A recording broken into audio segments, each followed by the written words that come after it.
చూడు, యోహాను సువార్త 12:24 అక్కడ తేటగా పరిశుద్ధాత్మ దేవుడు మాట్లాడుతున్నాడు. చూడండి, ఒక గింజ భూమిలో పడి చావకుండిన ఎడల అది ఒట్టిగానే ఉండును, అది చచ్చిన ఎడల విస్తారముగా ఫలించును. ఒకటి విషయం నా వైపు చూడండి.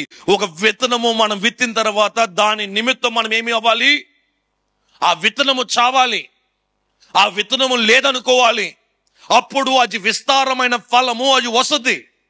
ఆశలు చావాలి, ఆరబాటాలు చావాలి.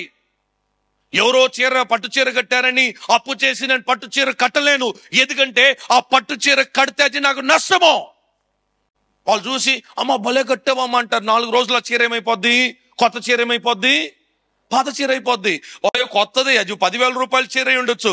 డైలీ కడితే ఏమనుకుంటారు, ఏంటక్క డైలీ చీర కట్టుకుంటున్నావు? అమ్మ నీకు తెలుసా, ఇది 10,000 రూపాయలు. 10,000 రూపాయలైనా డైలీ కట్టుకుంటే ఏమవుతుంది? సిఎంఆర్ ఏమంటారు, యూనిఫామ్ లాగా మారిపోద్దండి అది. అంతే కదా? డైలీ కట్టుకుంటే ఏమనుకుంటారు, ఇంకా ఈవిడికి వేరే బట్టలు. ఆవిడ 10 ఖరీదైన బట్టే 10,000 రూపాయలు, లేకుంటే 1,00,000 రూపాయల బట్టలు అయి ఉండొచ్చు. 1,00,000 రూపాయల బట్టలైనా దానికి విలువ ఉండదు.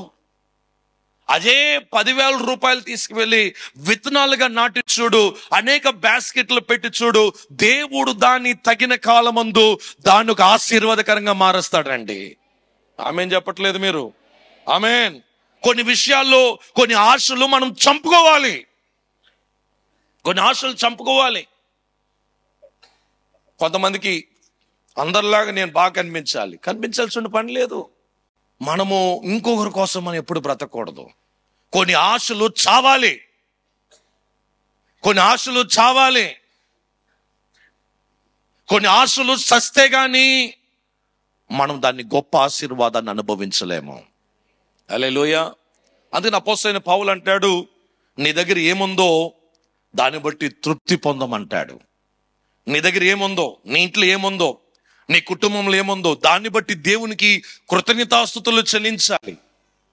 మన దగ్గర ఏముందో దాన్ని బట్టి మనం దేవునికి స్తుతులు చెల్లిస్తూ దాన్ని వెరగొడుతూ మనం ఎప్పుడైతే దాంట్లో దశంభాగం తీస్తున్నాం దాన్ని ఏమంటున్నామంటే ఆ లోటుని మనం అంటున్నాము, అయ్యా నేను దశంభాగం ఇచ్చాను, లోటు కలిగింది, అయితే నేనేమవుతున్నాను, నీ మీద నేను ఆధారపడుతున్నాను. రెండోది, నువ్వు మాట చెప్పావు కాబట్టి దశంభాగం ఏమని చెప్పావు కాబట్టి నేను దశంభాగం ఇస్తున్నాను, దాని ద్వారా నీ మాటకి నేనేం చేస్తున్నాను, లోబడుతున్నాను. నేను నీకు ఇవ్వాల్సిన దాన్ని ఇస్తున్నాను కాబట్టి నన్ను సమృద్ధిగా నువ్వు ఆశీర్వదిస్తావని నేను నమ్ముచున్నాను. కొన్నిసార్లు దశంభాగం ఇవ్వాలంటే మనం ఏమవ్వాలి, మనసును చంపుకోవాలి. సైతాన్ అంటది ఎందుకులే అంటది. నా కోసం కాదు, ఈరోజు నేను కూడా దశంభాగం తీసుకొచ్చాను చర్చికి ఇవ్వడానికి. దేవునికి స్తోత్రం కలుగునుగాక. హల్లెలూయా.